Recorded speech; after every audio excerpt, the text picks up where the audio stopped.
Hey everybody, what's going on? This is Breezy from Listen Up, Listen In Podcast. Yes, all praises to Jehovah God and Jesus Christ every day. And give yourself a round of applause because y'all woke up this morning.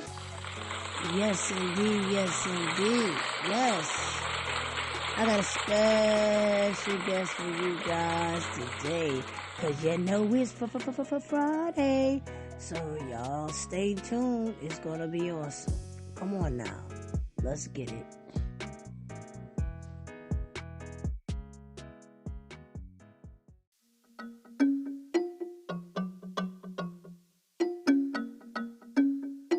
Tanya, you ready? Listen up, listen in. Listen up, listen in. Listen up, listen in. Listen up, listen in. Listen up, listen in. Thanks for tuning in. Let's have a conversation. Talking worldwide, it don't matter your location. What you going through and the topic may have relation. Let's get some motivation. Let's swap out education. Every Friday we heal, laugh, improve, and grow. Put some nutrients in your mind, give you food for the soul. I know you pumped and preparing for your weekend and low. Might as well join the discussion and tune into the show. Listen up, listen in. Listen up, listen in. Listen up, listen in. Listen up, listen in. Listen up, listen in. Hey everyone, thanks so much for tuning in to Listen Up, Listen In Podcast. I'm your host, Breezy. Now before I start today's episode, I would love for you guys and gals to follow me on social media. Go to Instagram, Listen Up, Listen In 5687, and on Facebook, Listen Up, Listen In. You can also email me at listenuplissenin5687@gmail.com. If you have any questions, comments, or concerns, by following me on social media, you'll be able to see all the platforms my podcast is on. Wherever you consume my podcast, hit the subscribe button so you can be notified when a new episode is posted. Rate, review, and share this podcast. Now let's get back to Listen Up, Listen In.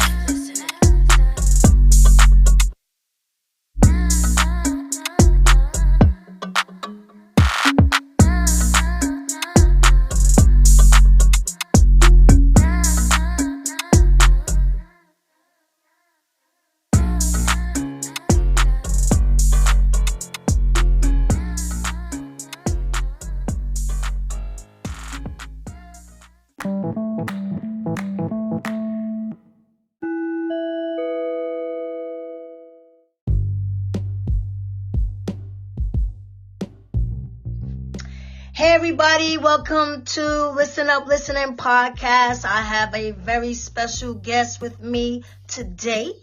He is a retired tech, executive, entrepreneur, developer, mentor, investor, and advisor in the San Francisco Bay Area with over 20 years experience founding, running, advising, and investing in tech startups. These days, he's a boxing coach, and the host of the Outrageoverload Podcast. Without further ado, let's give a round of applause for David Beckemeyer. Hey, David, how are you? I'm great. Hi, Breezy. How are you doing? Can't complain. In New York, 37 degrees. I'm cold. This is not my weather. I'm really a summer baby. I like the 80s and 90s, but hey, it's not snowing, so I'm not going to complain. So yeah, I'm kind of in the same boat as a California boy, and we have, so right now it's cold here, it's getting into the 30s at night and in the 40s during the day, but for me that's pretty cold. Yes, it's cold. So I'm so happy that you're on my show today, and I want you to tell my audience, who is David Beckemeyer? Yeah, well, okay, so I'm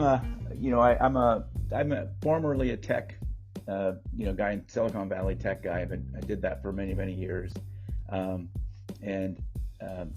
worked with small startups in those early days when I was a young kid, and then kind of moved up and became a tech executive at some point, and was working in pretty large companies and taking that role, and then I kind of moved into research R&D work in tech, and then I started doing more sort of investment and advisory about investing in startups, analyzing startup deals, helping CEOs kind of get their startup going and raising money, and asking those hard questions and things like that. And so that's kind of what I was doing. And then earlier this year, I failed at retirement a few times in my life, and I'm giving it one more shot here, and this one maybe it'll stick. So I'm retired, except I'm not now because I'm starting this podcast, and that's a full-time gig. Yes, I know what you mean. I'm retired too, and I'm not retired. It doesn't feel like I'm retired, but because this is quite busy. I didn't think it would be as busy as like this, but it keeps you going, right? Oh yeah, for sure. Okay, that's good. So tell me a little bit about a tech startup. I know that you said that it's like a lot of companies use it, and they bring like, I read a little bit about it, like they bring a lot of technology products and services to the market, and some of the companies like to deliver new technology and services. So tell me a little bit about that. What did you actually do?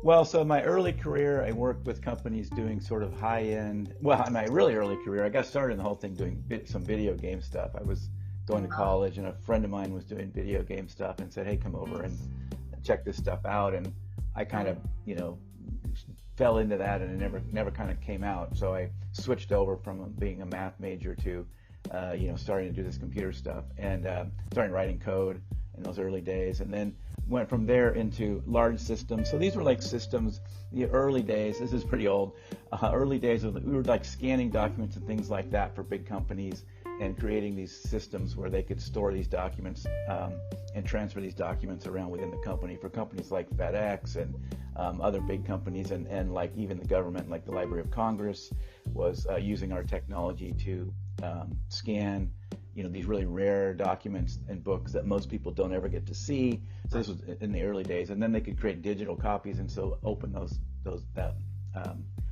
books up to the rest of us, that we could actually now see and work with those books, and other researchers could work with those books.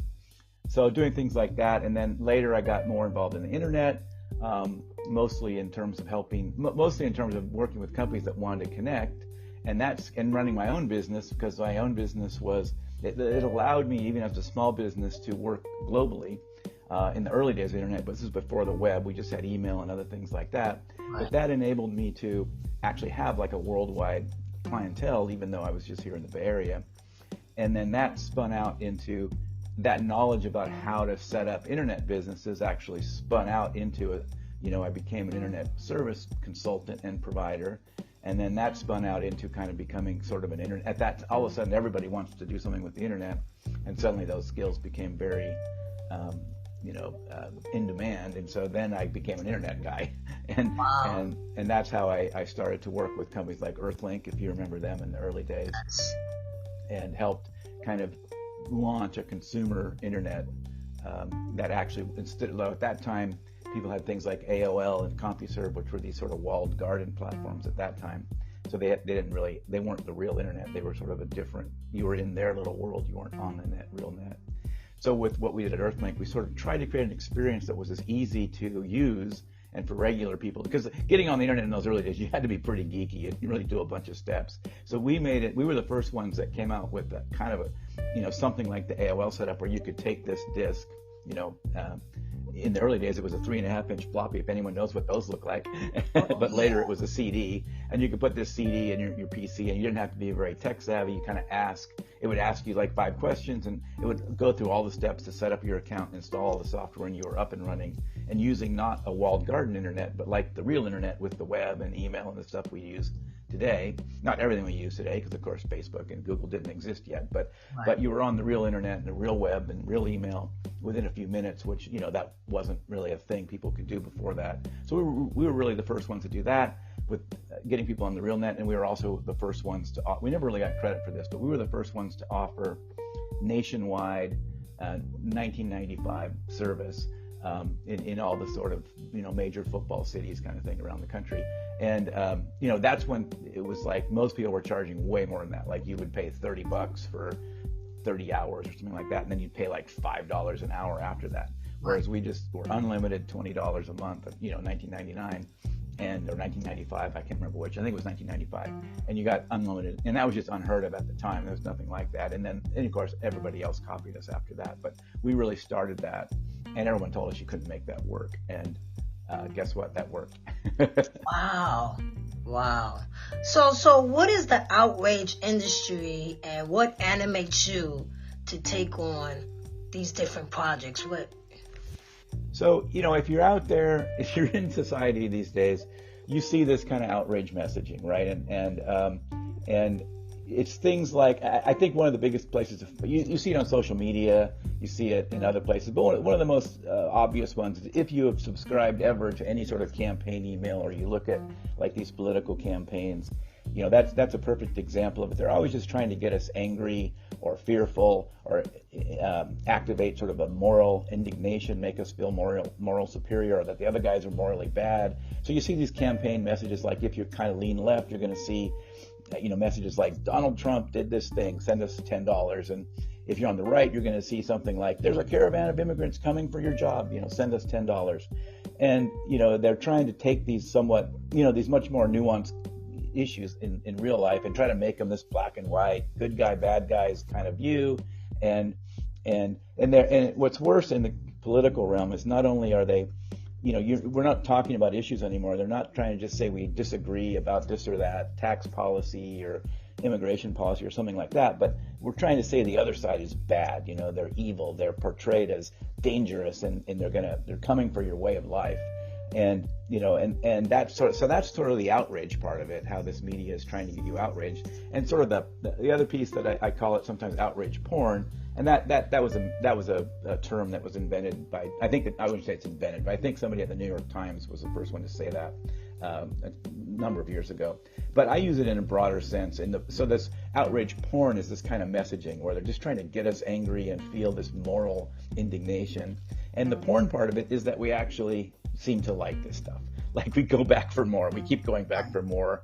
And one of the researchers I've spoken with, Peter Ditto, who's well known in this space, he says, we seem to get this perverse joy out of seeing the other side do things that infuriate us. And, and I say it seems to justify our sense of sort of moral superiority and kind of validate our hate and resentment of the other side. And then this just grows and grows and grows, and we get, and it feeds on itself. We get angry. That causes them to sort of distort things and see things. And the outrage industry is all the players that are sort of taking advantage of that or weaponizing it for their own needs. Raising money in political campaigns, or that's cable TV, just trying to get you to watch and get stuck on there. And social media, of course, they're just trying to keep you engaged. So they promote and keep reinforcing this kind of anger-based media and anger-based things, and those are the things that people like, and those are the things that people retweet. So you're just seeing this stuff, and it's just a cycle. And what's gotten to the part that scares me about it, and it was a realization as I started to research all this, is that we've been telling ourselves the other side is evil for so long that we now believe it, and we just can't speak to each other anymore. We can't have dialogue. Wow. Do you feel like social media is really a problem in society? Well, I think there's aspects of it that are, for sure. Yeah. I mean, I think we think about like social media is going to be what it is forever. But I think we're at the very beginning of figuring out social media, right? I mean, it's going to have years of kind of sorting these kind of problems out. But right now, I think the incentive structure of it is damaging and has a lot of negative effects. And there's, we've got to sort of figure out what we're going to do about that. Because these negative effects, like I say, it amplifies these sort of, and I've talked to a lot of researchers about this, that this negative messaging is what gets amplified because that social media, social media companies don't necessarily have a policy. They may or may not have an issue or a stance on an issue. All they want to do is keep you on the site. Right. So they don't care if you're left or right. They just want to keep you on the site. So they're just going to send you the stuff that makes you the maddest, because that's what keeps you going back to the site. And then that in turn makes you mad. That in turn makes you sort of, you get distortions, and you don't see the other side right, and that gets you madder, and then that sees more distortion, and it's just kind of a vicious circle. And so yeah, it has its negative effects for sure. I don't think it's entirely bad, but we're going to have to deal with these problems because there's this outrage. This idea of this outrage, me, has been around forever, you could say probably, as long as there's been media, there's people that use it.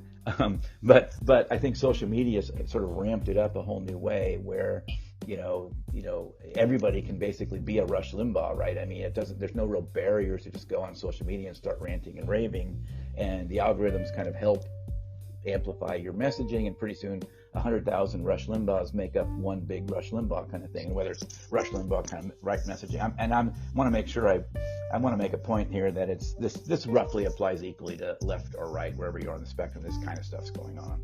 Right. And in your podcast, Outrage Overload, do you discuss different things regarding this matter as well?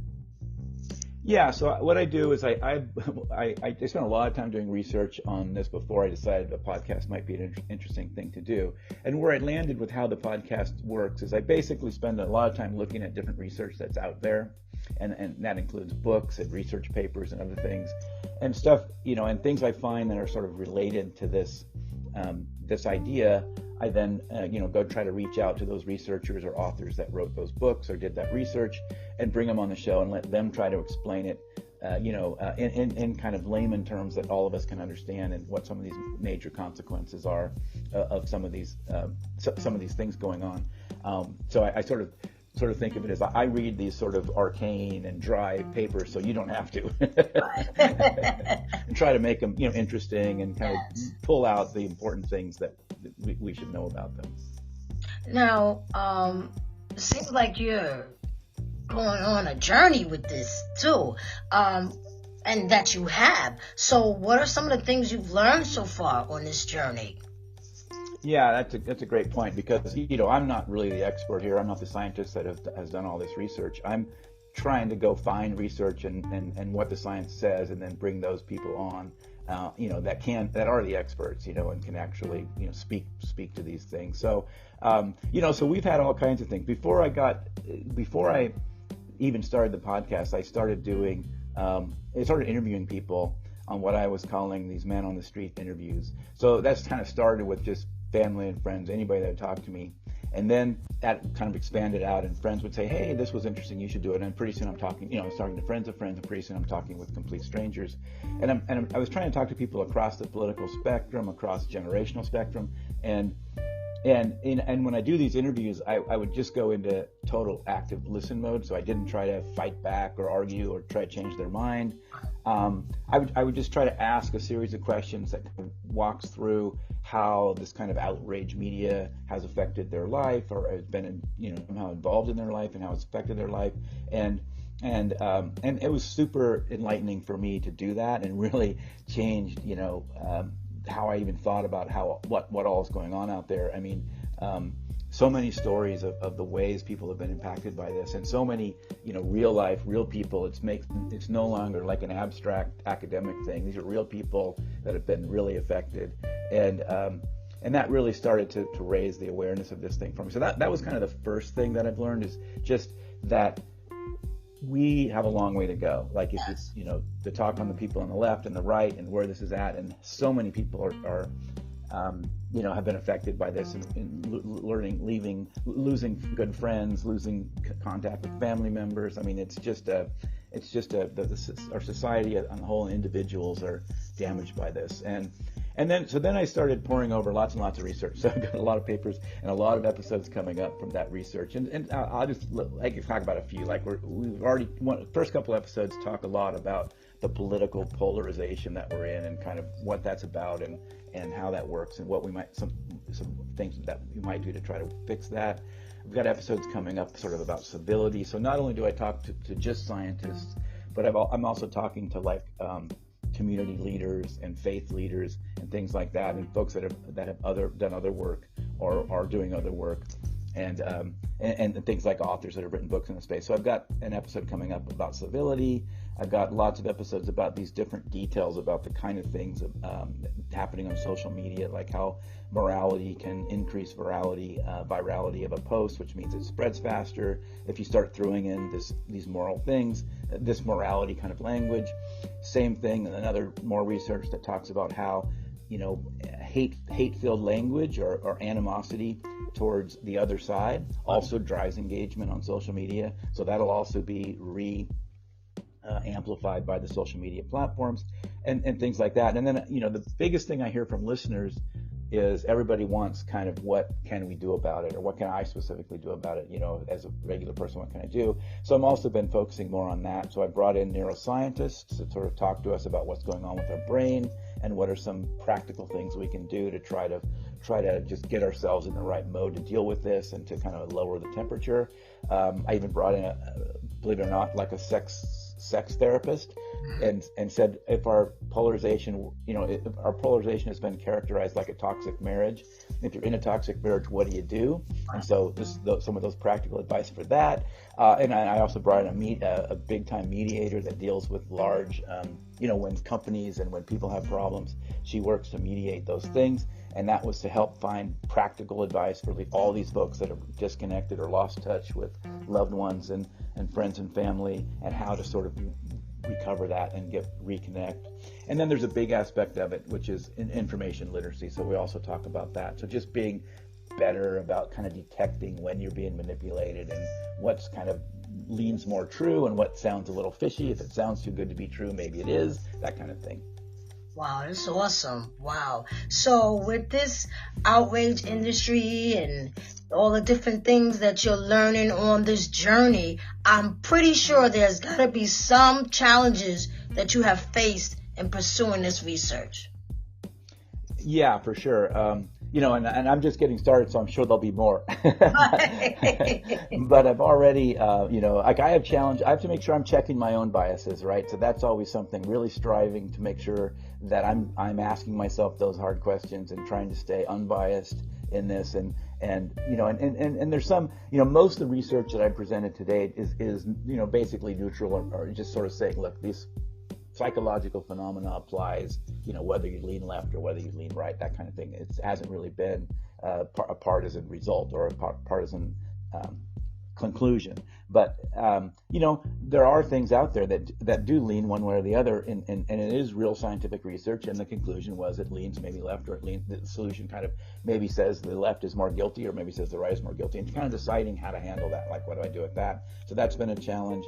I think another thing I'm really trying to do is keep circling back. I always talk to guests about what ideas do they have for making it better. So I don't want to just become more sort of outrage media, right? I don't just want to say it's terrible, so we should just go, yell and scream. So I don't want to be that. So I really try hard to figure out how to not be that, and find, like I say, sort of prescriptive ideas, specific advice and things that people can do and ways we can start improving this, or what the experts say. And one of the challenges there has been that sometimes even the experts don't know what to do. So that's been a little bit of a challenge. Now, I know you was a mentor investor. Do you still do that, like when you're doing this project as well as helping others? Yeah, I do. I still do some of that. Right. I'm still involved in several funds. I also do some volunteer work, mentoring disadvantaged, mostly disadvantaged youths are the most common place where I'm volunteering for that. So like there's a project that's basically sort of like a tech university kind of idea that is free to those that qualify, and they use all kinds of experts from around the industry, people from Google and elsewhere. And I also mentor and do some teaching with that group, and that's a really great program. I mean, they get kids that, we forget that, not everybody has even the slightest thing. I mean, some of these kids there's no computer in their household, and if they're, they might have a phone, but that's about it. So this group helps, with things like that, finds them laptops, and then, teaches them tech that could maybe get them started in a tech career. That's awesome, because I think everybody needs some type of mentoring here and there. We have a lot of problem solving that we need help in, and advice and guidance, and just to build up our confidence. So having a mentor to help us make the right decisions is really helpful. And you lived in San Francisco for like 20 years. I mean, you did executive entrepreneur, you were investor and advisor, and just doing all these different things. Now you have this new project, and now you're a boxing coach? Whoa! Bing! Hey, that is awesome. How did you get into that? Well, I've always enjoyed the sport, and I did some boxing when I was younger, and I just kind of jumped back into it several years ago, quite a few years ago, and then I just kind of think of it as it's just a great exercise, and it's kind of a great. I really love boxing as real boxing, not kind of Me too. Even professional boxing sort of gets too much, but like real amateur boxing and real, it's kind of like it really teaches you discipline. It teaches you perseverance. You're getting punched, you're going to get back up and take some more punches. We're going to get through this. And I think that's important, but also just as a workout. So, I think boxing is a great workout, so I work with a lot of people that are really in shape, and they do all kinds of other workouts, and they're doing all kinds of crazy stuff. But I tell them, you're going to find muscles you didn't know you have when we get done with boxing, because, and I think that's it. So it's just a great workout. You could make it cardio. I think it's also good. I teach a seniors class, and, I think it's really good mentally as well, because it keeps you sharp to keep your sort of hand-eye coordination and just body-mind coordination in general. I think it really helps keep you mentally sharp to do that. So yeah, I just think it's a great sport. So I really enjoy it. And I work a lot with beginners and intermediate. There's a point at which somebody's over my head. I'm too old to like help you anymore.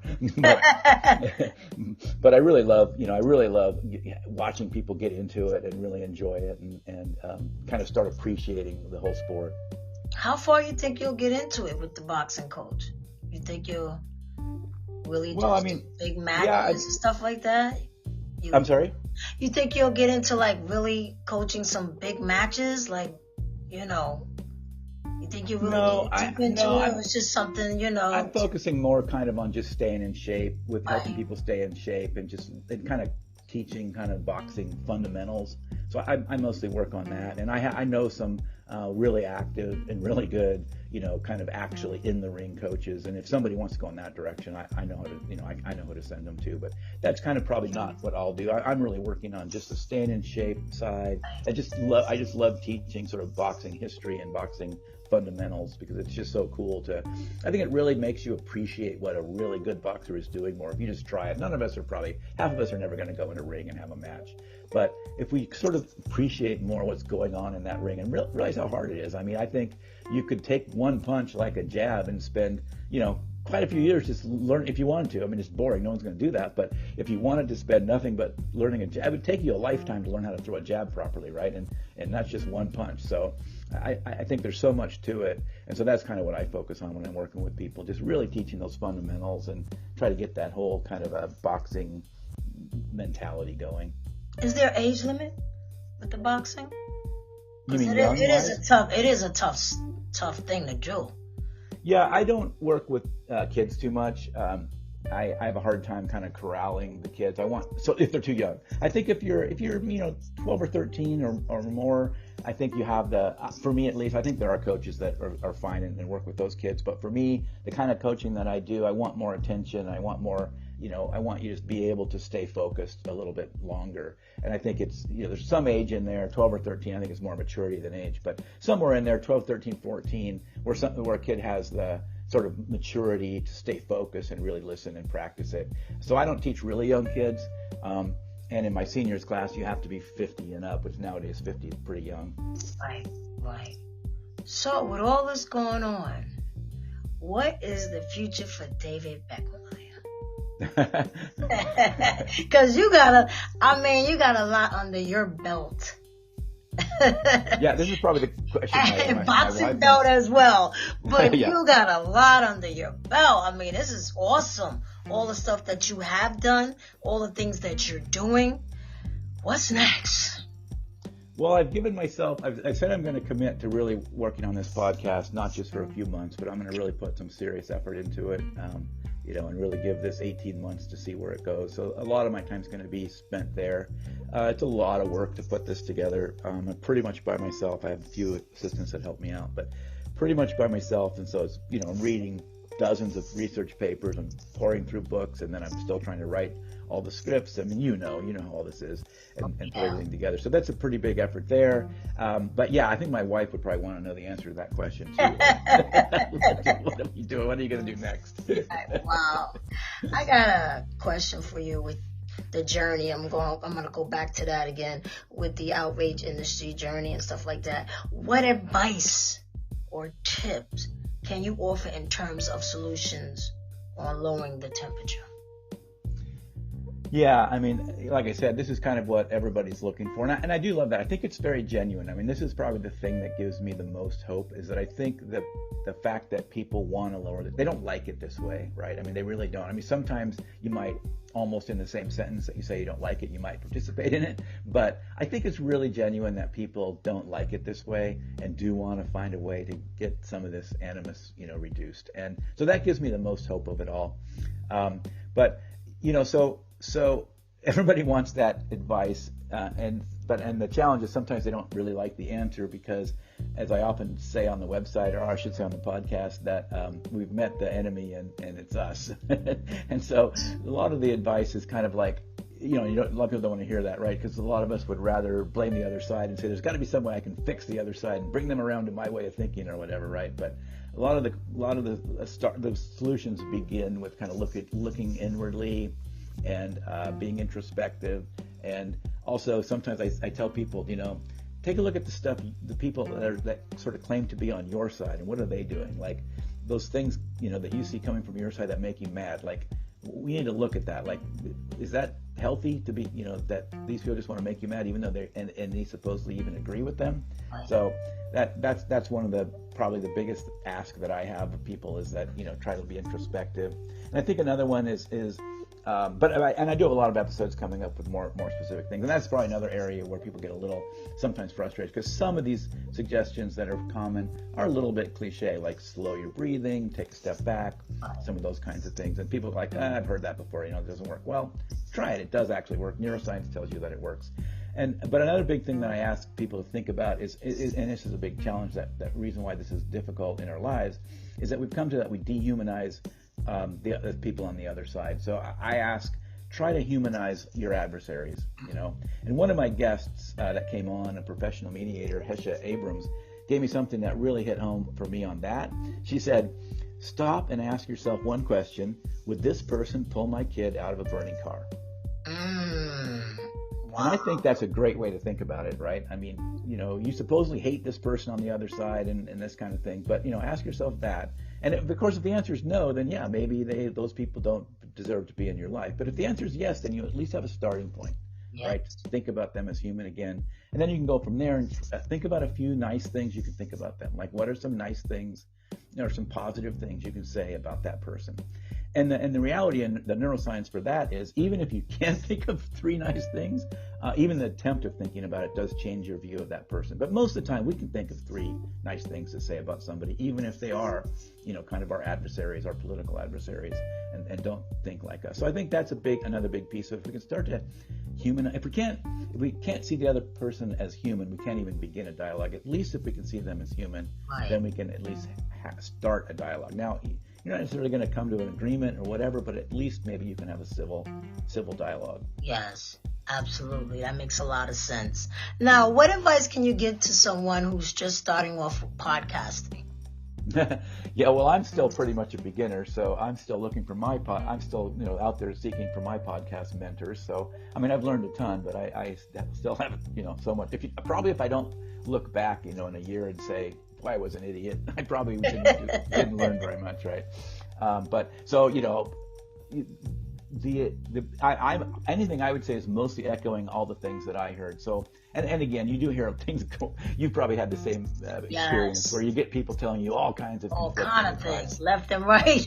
Yeah, but from my perspective, I think some of the best advice I got is spend some time researching, get some episodes thought about, and at least edited or at least recorded, at least thought about and written up of what you're going to talk about. Get some episodes ahead.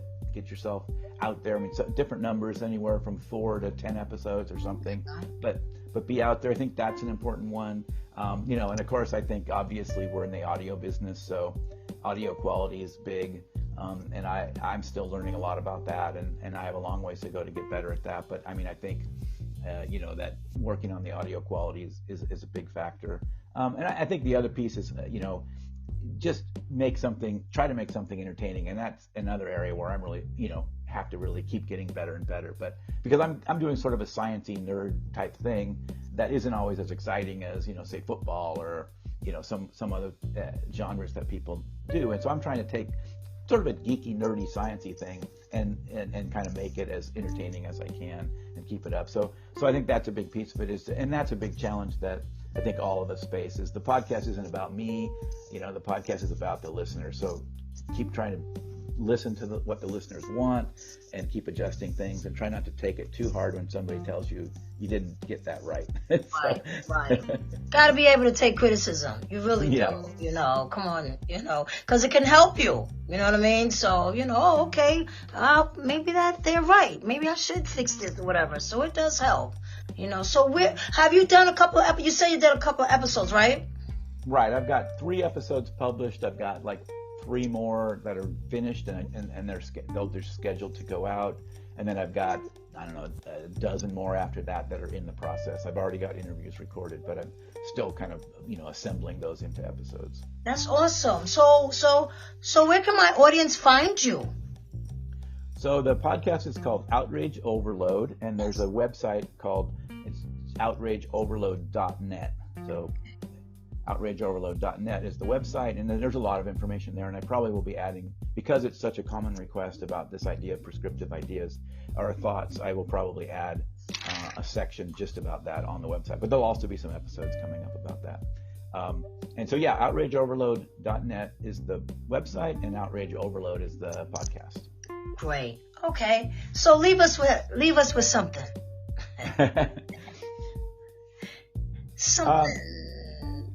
Yeah, well, let's see. So, I mean, I'll tell you that it's just been a fantastic experience, and I will say, like I said, the thing that gives me the most hope is that, here I am a nobody when I started this, and I'm still a nobody, but I mean, I literally had no episodes out, I had nothing. I mean, I had a little website put together, and some of these world-class authors and scientists saw the sort of topic of what the podcast is about, kind of lowering the temperature and in society, and I think because they appreciate the need for that, they elected to kind of come on this guy that's just a random guy in the Bay Area that's doing a podcast, and they agreed to come on the podcast, and I think, and they've all said, nice things about the podcast and about what we're trying to do with it. So, I think that gives me a lot of hope, and I think that's, that's what I guess kind of keeps me thinking this is something that has an audience, and that the people want this. We want this. We want to get out of this mode of being so angry all the time. Right. Well, David, I wish you so much luck with your project. I wish you a lot of luck with Outrage Overload Podcast. I know you're going to do so well. And you got to come back on my show. Especially, you got to tell me, I love boxing. Boxing is my favorite sport. So you definitely got to tell me how you're doing with the boxing coaching. That is awesome. Yeah, absolutely. I would love that. Yes. Yeah, yes. We can do a Zoom class. Oh, absolutely. I would love that, because I'm trying to get my little workout too. And I know boxing that's got to be tough. But you're working everything. And that's the good thing. You're working all those, like you say, you're waking up those muscles, right? That's probably been sleeping for a long time. Exactly. Yeah. Yeah, I get a lot of people after 1 week, and like I say, people that are in amazing shape, that are much better shape than I am, and a week later they're going, I hurt all over. No pain, no gain, right? That's what we were taught. Exactly. That's awesome. Well, good luck with that, David, and I just thank you so much for being on my show. And before I end, I always end it with this: live, love, laugh, love yourself, because you can't love anyone or anything unless you love yourself first. And stay healthy and stay focused. Keep God in your life, and hug your family members just a little bit tighter. And I love you, Mommy and Daddy, forever. Thank you so much, David, for being on Listen Up, Listening Podcast. Thank you so much for having me, and I love that final message. It's so true. Some of those things are the kind of advice that helps people. Absolutely. David, we have to love ourselves because some people just don't. And it's very sad, but we got to learn to love ourselves because we'll accept anything and everything. And no, we got to put ourselves first. So that's more. And family first, of course. You know that. So. Right. And those hugs. Can't go wrong with hugs. Hug everything. Hug your dog, your cat. Hug everything because life is so short. So. Indeed. But thank you so much.